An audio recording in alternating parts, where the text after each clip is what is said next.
In 1941, the United States produced roughly 75 million tons of steel. The Empire of Japan, running its foundries at maximum capacity, produced just under 7 million. In the brutal, unforgiving arithmetic of modern warfare, this 10-to-1 disparity was not simply a statistic, it was a prophecy. Yet, in the autumn of that year, the Japanese High Command committed themselves to war. Their strategy was never to conquer the United States, nor to march an army onto American soil. They planned a war of strictly limited objectives. They intended to deliver a first strike so sudden and so devastating that Washington, demoralized and humiliated, would quickly agree to a negotiated peace. What they fundamentally failed to anticipate, and what would become the most profound shock of the Pacific War, was that America would simply refuse to negotiate, choosing instead to awaken an industrial machine capable of replacing every single sunken ship and then building an armada beyond Japanese comprehension. To understand this fatal miscalculation, we must look at the decision-making centers of Tokyo in late 1941. Inside the Ministry of the Navy, highly educated strategists found themselves trapped by their own geopolitical actions. A grinding, inconclusive war in China had led the United States, Britain, and the Netherlands to impose a devastating embargo. Japan was suddenly cut off from 80% of its oil supply. The fuel gauges on their battleships and aircraft carriers were effectively dropping day by day. The leadership felt they had two choices: accept economic strangulation and withdraw from Asia, or seize the resource-rich territories of the Dutch East Indies by force. They chose the latter, but doing so required neutralizing the United States Pacific Fleet stationed at Pearl Harbor. There were voices of caution within the High Command. Admiral Isoroku Yamamoto, Commander-in-Chief of the Combined Fleet, knew the United States intimately. He had studied at Harvard and served as a naval attaché in Washington. He had traveled across America, observing the oil fields of Texas and the massive automobile factories of Detroit. He understood that American power was not merely in its current military, but in its latent capacity to build. When pressed by the Prime Minister about the prospects of a war against the Americans, Yamamoto offered a sobering, historically documented assessment. He warned that he could run wild considerably for the first 6 months or a year, but he had utterly no confidence for the second and third years. He knew that if the war became a drawn-out contest of attrition, Japan would invariably lose. Despite these warnings, the Japanese government pushed forward. This decision was heavily influenced by a deeply held cultural assumption. The leadership in Tokyo believed in the absolute superiority of their fighting spirit. They assumed that the American public, perceived as comfortable, isolationist, and unaccustomed to true hardship, would simply lack the psychological stamina for a protracted, bloody conflict across thousands of miles of ocean. Furthermore, the Japanese military viewed warship construction through the lens of their own capabilities. Building a fleet carrier in Japan was a meticulous, years-long endeavor requiring highly specialized labor and scarce materials. If they could sink the American fleet, they logically assumed it would take the United States half a decade to rebuild it. By that time, Japan would have created an impenetrable defensive ring across the Pacific. On December 7, 1941, they executed their gamble. The strike on Pearl Harbor, followed by a lightning-fast campaign of conquests across the Philippines, Malaya, and the Dutch East Indies, seemed to perfectly validate Tokyo's strategy.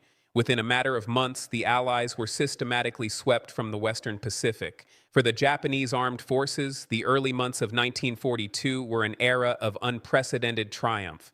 For the Japanese civilian population, reading headlines of continuous glorious victories, the war seemed effectively won. The sacrifices demanded of them felt justified by the rapid securing of an empire.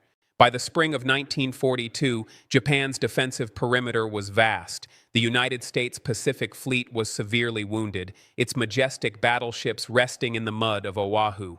Yet, beneath the surface of this total Japanese victory lay a quiet, unrecognized vulnerability. The Japanese leadership had assumed the damage they inflicted would buy them years of security. But half a world away, the American government was already altering the fundamental nature of its civilian economy. The initial shock of Pearl Harbor had not shattered American morale, it had unified it. and as Japanese forces consolidated their newly conquered islands, the true timeline of the war was no longer being dictated by admirals in Tokyo, but by the quiet drafting of blueprints in Washington and the sudden hiring of thousands of steel workers in American shipyards. In June of 1942, exactly 6 months after the attack on Pearl Harbor, Admiral Yamamoto's window of guaranteed supremacy began to close. Seeking to force the remaining American aircraft carriers into a final, decisive engagement, the Japanese fleet sailed toward a tiny, strategically vital atoll in the Central Pacific called Midway. The Japanese High Command anticipated a decisive victory, a blow that would finally compel Washington to the negotiating table.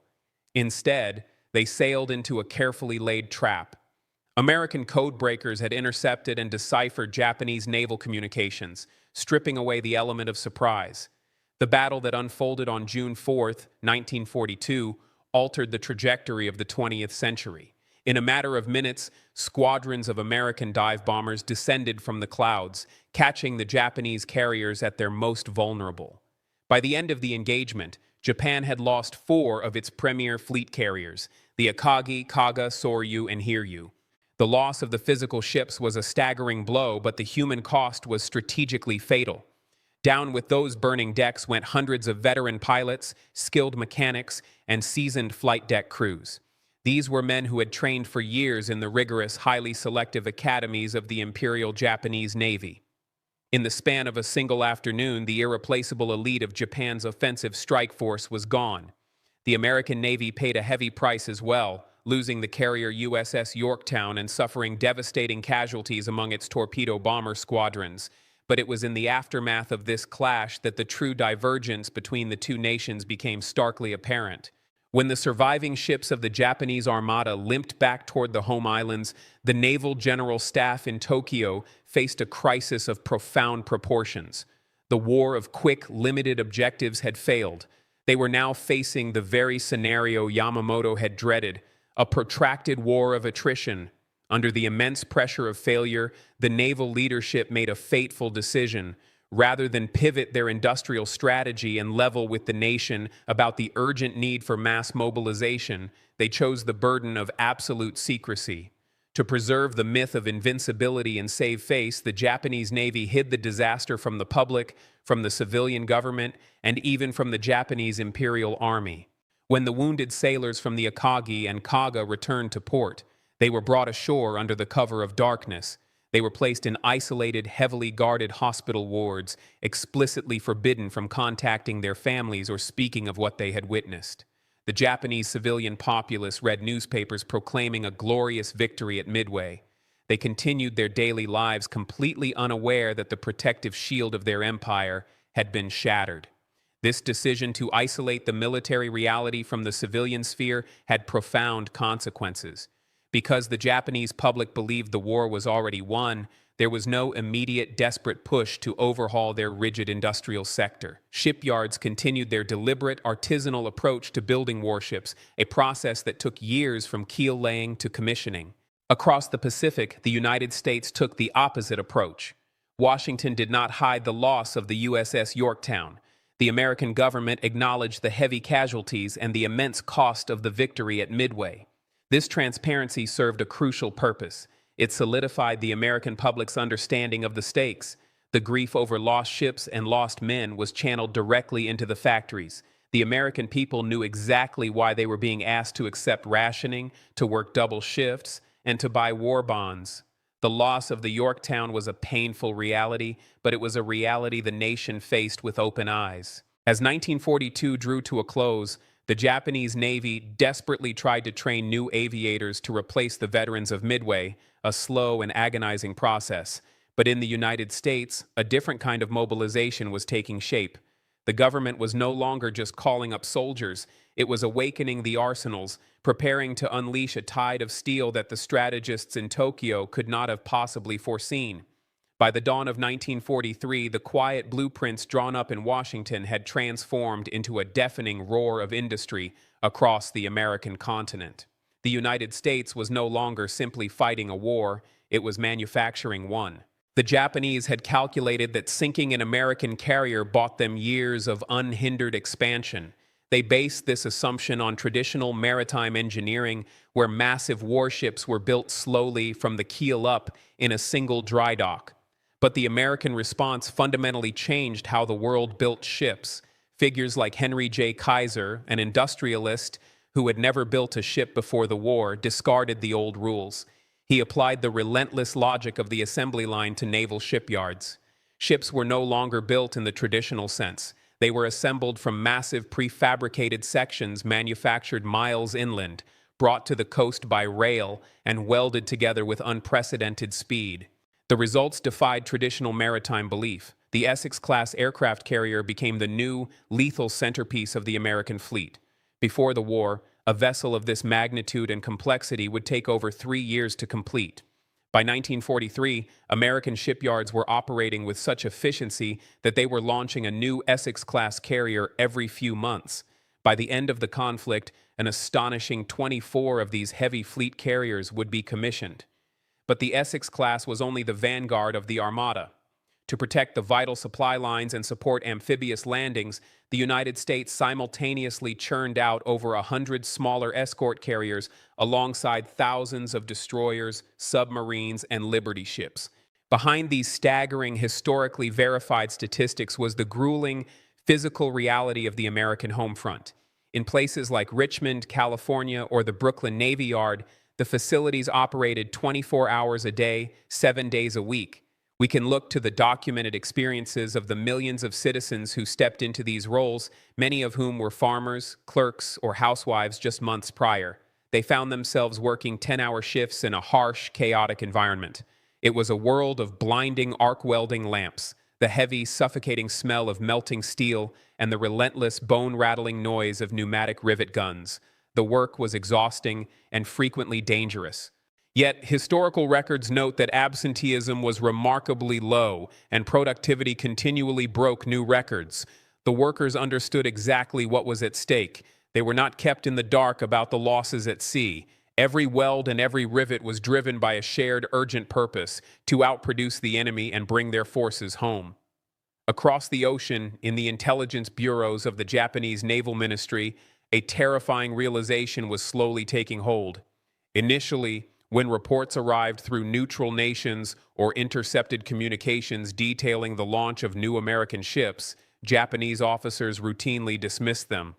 The numbers were so drastically outside their own industrial reality that they assumed they were looking at clumsy American propaganda. A Japanese industrial planner could look at his own shipyards, deeply constrained by severe shortages of imported steel and oil, struggling to finish a single hull. It was natural for them to conclude the Americans must be facing similar bottlenecks. After Midway, Japan spent years meticulously trying to rebuild its shattered carrier strike force, carefully hoarding its remaining resources. But as 1943 progressed into 1944, the undeniable proof began to arrive.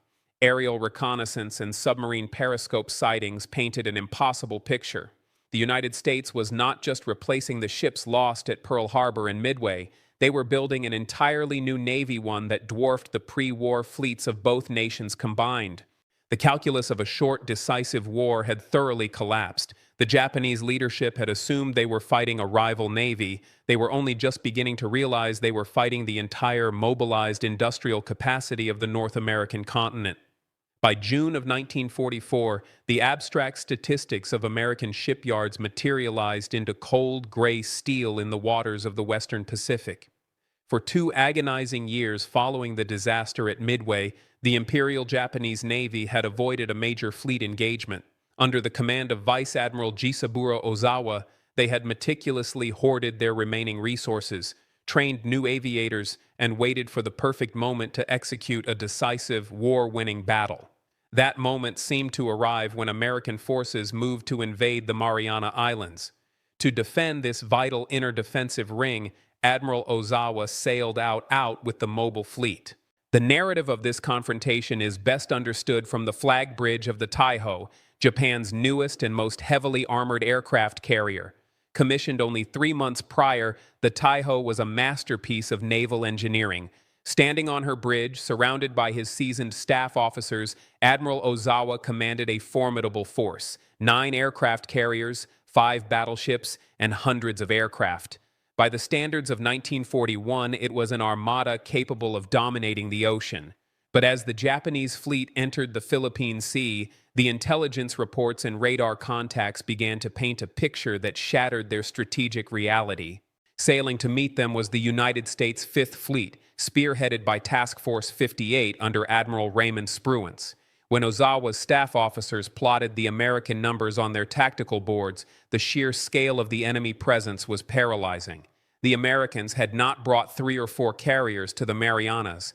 They had brought 15. Surrounding those flight decks were 7 fast battleships, 21 cruisers, and nearly 70 destroyers.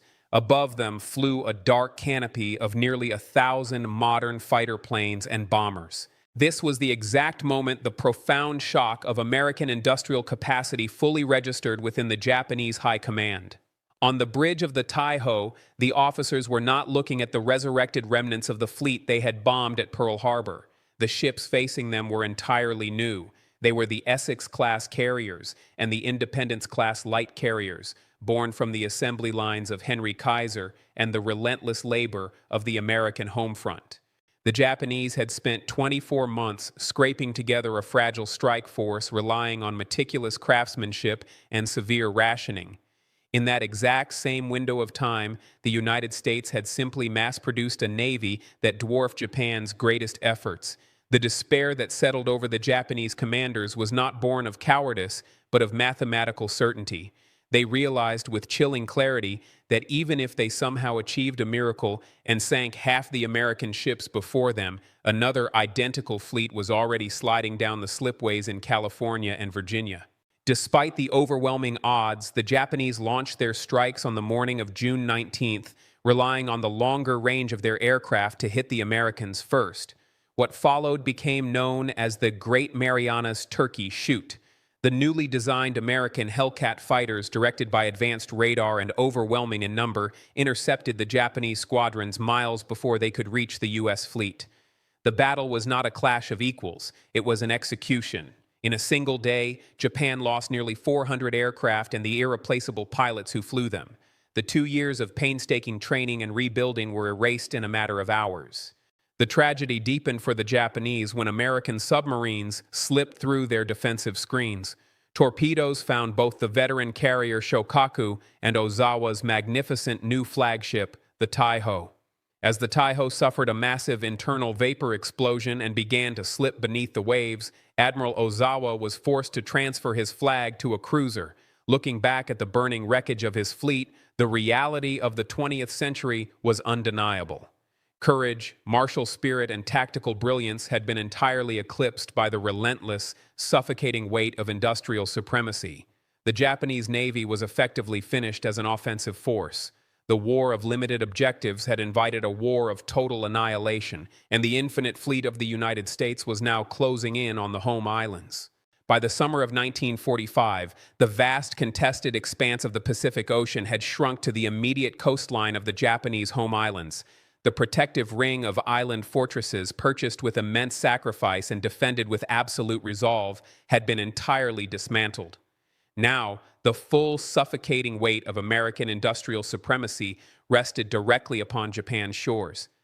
To understand the final months of the conflict, we must look at the naval anchorages of Kure, the historic heart of Japanese sea power. Here, the surviving remnants of the Imperial Japanese Navy lay immobilized. Magnificent battleships and heavy cruisers, vessels that had once dominated the Western Pacific, were reduced to stationary anti-aircraft batteries. They were trapped not just by the overwhelming presence of the American fleet operating freely off the coast, but by a much simpler, more fatal reality: a total lack of fuel. The mass-produced warships and submarines of the United States Navy had systematically severed the maritime arteries connecting Japan to the resources of Asia.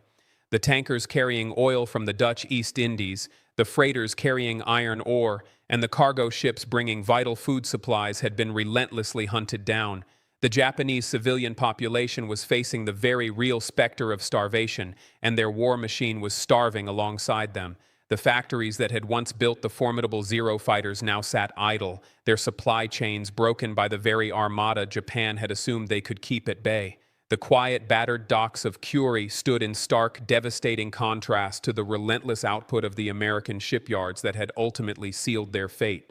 When we look back at the origins of this conflict, the fatal miscalculation of 1941 becomes profoundly clear.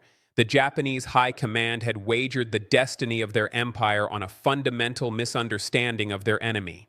They believed that spiritual fortitude, rigorous discipline, and a brilliant opening strike could overcome a massive material disadvantage. They believed they could shatter the political will of a democracy before its factories could ever be brought to bear. But the reality of the 20th century proved fundamentally different.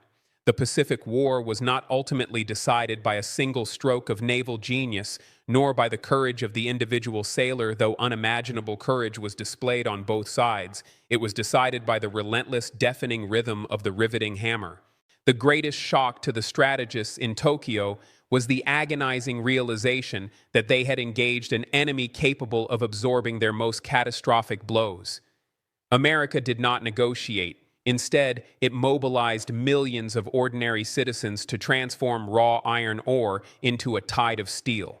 They replaced every single lost ship and then built 1,000 more. As we reflect on this era and the incredible human effort it demanded, it leaves us with a profound question about the world we live in today. In our modern age, where technology and warfare seem to evolve at a blinding pace, do you believe the raw industrial capacity to build and rebuild still dictates the balance of global power, or has the fundamental nature of conflict changed? I invite you to share your thoughts and reflections in the comments below. Thank you for taking the time to explore this vital, sobering chapter of history with me. Until next time, keep seeking the context behind the events that shaped our world.